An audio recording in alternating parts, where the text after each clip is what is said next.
Hey you, yeah you. Do you or a loved one suffer from chronically low catacomb XP? Lucky for you, we found the cure. Join my Discord, link in bio, for an active community, carries, and you can even chat with me.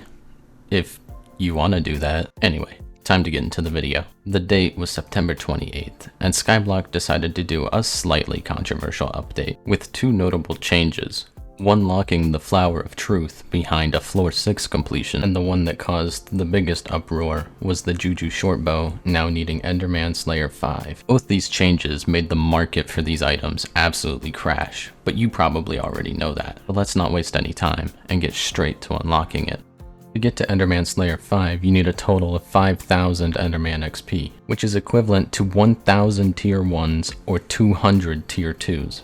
Now, many people complain and say that 1,000 tier 1s is absolutely obnoxious, but I think it's completely doable. Just to prove a point that even the earliest of players could unlock this bow, I used a terrible ender set and an aspect of the dragons and still easily beat the boss. However, in my case, I used Shadow Assassin armor and I was killing Zealot Bruisers so that I could spawn the boss quicker. Whether you're mid or early game, I still recommend that you kill 300 tier 1s to get to Enderman Slayer level 4.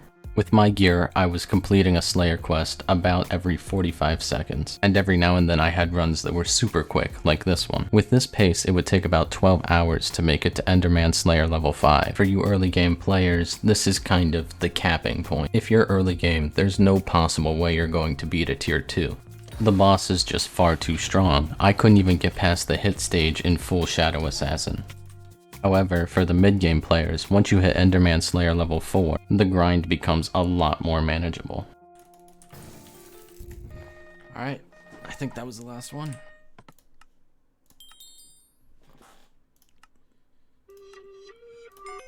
Let's go! No more tier 1s. Now that you're Enderman Slayer level 4, you can finally use Final Destination armor. I recommend putting Ancient Reforge on it, and make sure to kill a few Endermen to get the peace bonus up for the defense. And then match this armor set with the Void Edge Katana. You're also going to want a Wand of Healing. I only had the Wand of Mending. If you have a better one, this is going to be a lot easier for you. I also recommend that you're about combat level 35 and have a decent amount of talismans. Try to aim for 400 magical power. If you're not doing around 70,000 damage per hit at this point, you're gonna have to grind your character more. However, for the people that are ready, let's go over strategy. This armor set gives you a lot of intelligence, so you can pretty much just spam your Wand of Healing and your sword's ability. I recommend putting Life Steal on your sword, because the amount of hits you get from Ferocity, you can out-heal the boss. And once the boss is below half health, he'll start throwing beacons, which you have to step on, and if you don't do it in time, you will be insta-killed.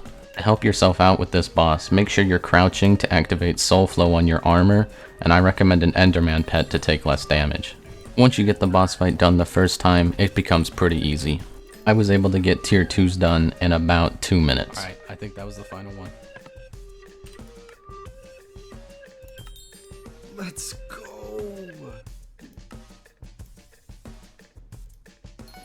Thank you to all the lazy JuJu nons that sold their bows.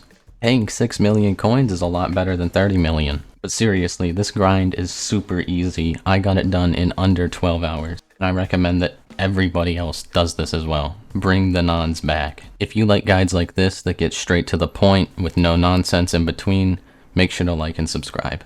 Also, leave a comment to help me out. You guys have been absolutely crazy in the past 2 videos, and I can't thank you enough.